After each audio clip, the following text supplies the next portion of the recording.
এখন হয়ে গেছে সকাল, তাই ভাবলাম সকালবেলা টিফিনটা কি করা যায়। তা অনেক কিছু ভাবার পরে ভাবলাম যে ডিম টোস্ট করি। সেই ডিম টোস্টটা তোমাদের সঙ্গে আজকে শেয়ার করব, কারণ আমি আজকে ডিম টোস্ট করব দুধ দিয়ে। আর দুধ দিয়ে কী করে ডিম টোস্ট করি সেটা আজকে তোমাদেরকে দেখাবো। এই হলো পাউরুটি, এই যে পাউরুটির পিস। এবার এই পাউরুটি দিয়ে ডিম টোস্ট করা হবে। গ্যাসে কড়াই দিয়ে দিলাম।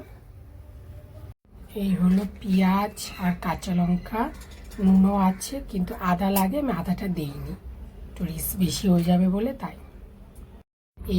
এবার এর ভেতরে দুধ দিয়ে দেব।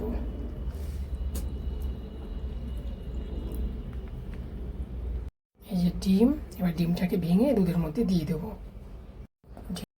এবার ডিম, পেঁয়াজ, লঙ্কা, নুন আর দুধটাকে ভালো করে মিক্সড করতে হবে। এই যে মিক্সড করা হয়ে গেছে, এর মধ্যে এবার পাউরুটিটা ভিজিয়ে কড়াইতে দিয়ে দিতে হবে। কড়াইয়ের ভেতরে রিফাইন তেল দিয়ে দিলাম। এবার পাউরুটিটা ভিজিয়ে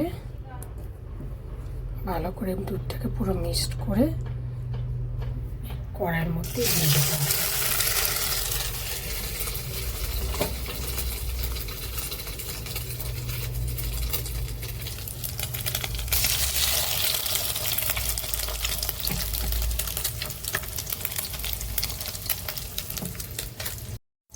একসাথে তিনটে বসিয়ে দিয়েছি বড় কড়াইতে, ভাজা হচ্ছে। খানিকটা বাদে উল্টে দেবো।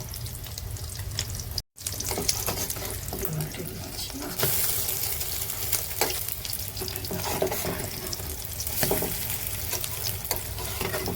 কড়া ভাজা হলে খেতে বেশি ভালো লাগে। এই যে হচ্ছে ডিম টোস্ট। এটা সন্ধ্যাবেলা বা সকালবেলা টিফিনের ক্ষেত্রে ঠিক আছে। কড়া ভাজা হয়ে গেছে, এখন আমি এটাকে তুলে দেবো।